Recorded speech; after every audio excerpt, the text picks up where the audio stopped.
Good morning everyone. In this lecture we are going to discussing about features of microeconomics. This topic is very important to exam point of view. So let's get started the video. There are 8 features of microeconomics.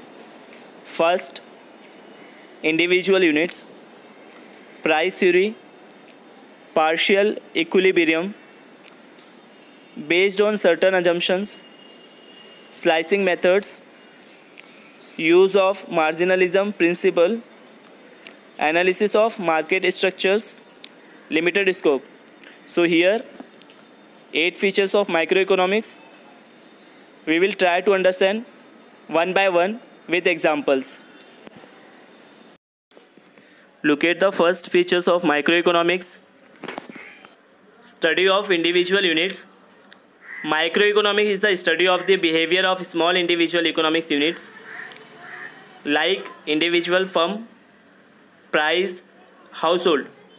So microeconomics के features में first जो उसका part है वो उसके characters हैं कि वो स्मॉल इंडिविजुअल इकोनॉमिक्स यूनिट्स को स्टडीज़ करता है. यूनिट्स मीन्स ग्रुप, जो स्मॉल ग्रुप है उसको स्टडीज़ करता है. एग्जाम्पल में दिया है फर्म, प्राइस और house hold. Second features of micro economics. Price theory deals with determination of the prices of goods and service as well as factors of productions, hence it is known as price theory. Price theory refer as जो goods और service की price होती है उसकी price को determine करता है. Determine करना मतलब एनालाइज करना थ्रू डिमांड एंड सप्लाई. जो मार्केट में फिक्स्ड होती है उसकी price. Third, features of microeconomics, partial equilibrium. Equilibrium is the balance between two factors. Equilibrium means equal points between two factors. दो फैक्टर के बीच में हमारे पास 2 फैक्टर्स है, demand and supply. So microeconomics analysis deal with partial equilibrium which analyses equilibrium position of an individual economics units. सो हमारे पास 2 group हैं, demand, consumer behaviour, supply, producer behaviour. इसकी जो position है हम उसको मेज़र करते हैं.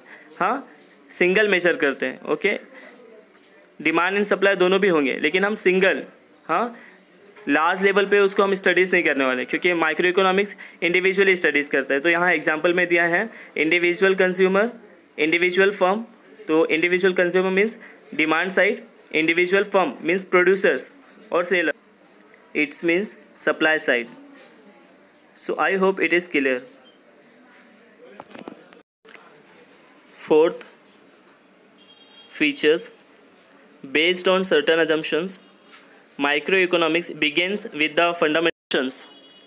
Other thing remaining constant, ceteris paribus.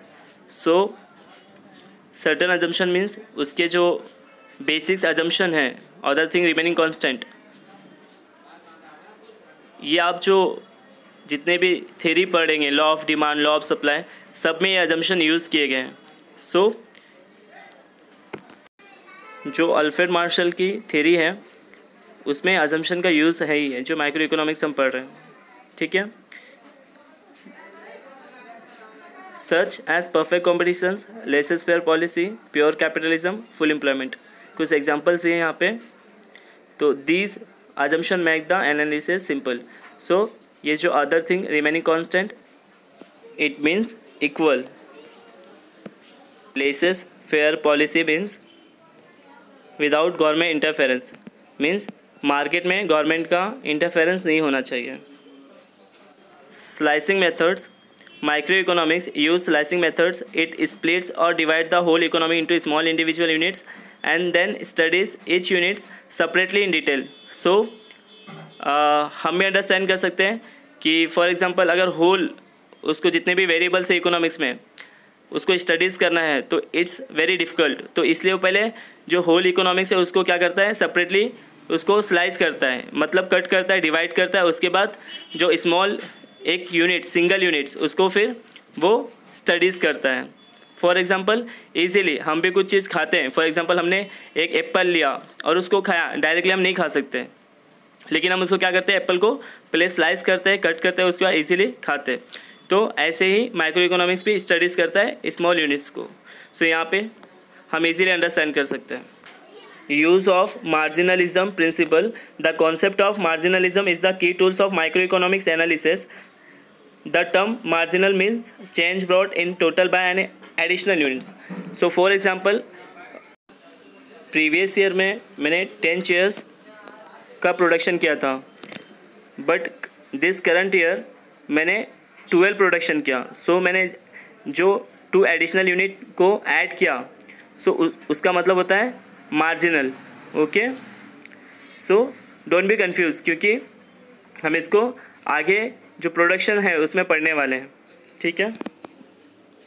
Analysis of market structures. Micro economics analysis different market structures such as perfect competitions, monopoly, monopolistic competitions, oligopoly.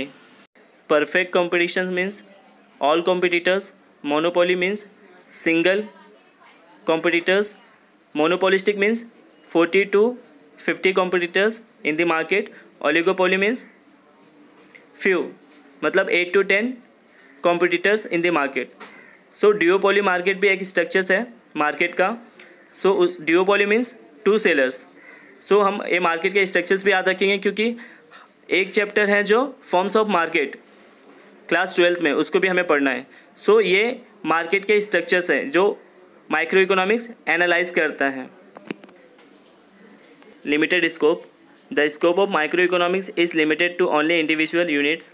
It doesn't deal with the nation wide economic problems such as inflation, deflation, balance of payment, poverty, unemployment, population, economic growth. So here limited scope मतलब एक limit, मतलब micro economics की एक limit है कि वो single units को ही वो मेज़र करता है, स्टडीज़ करता है।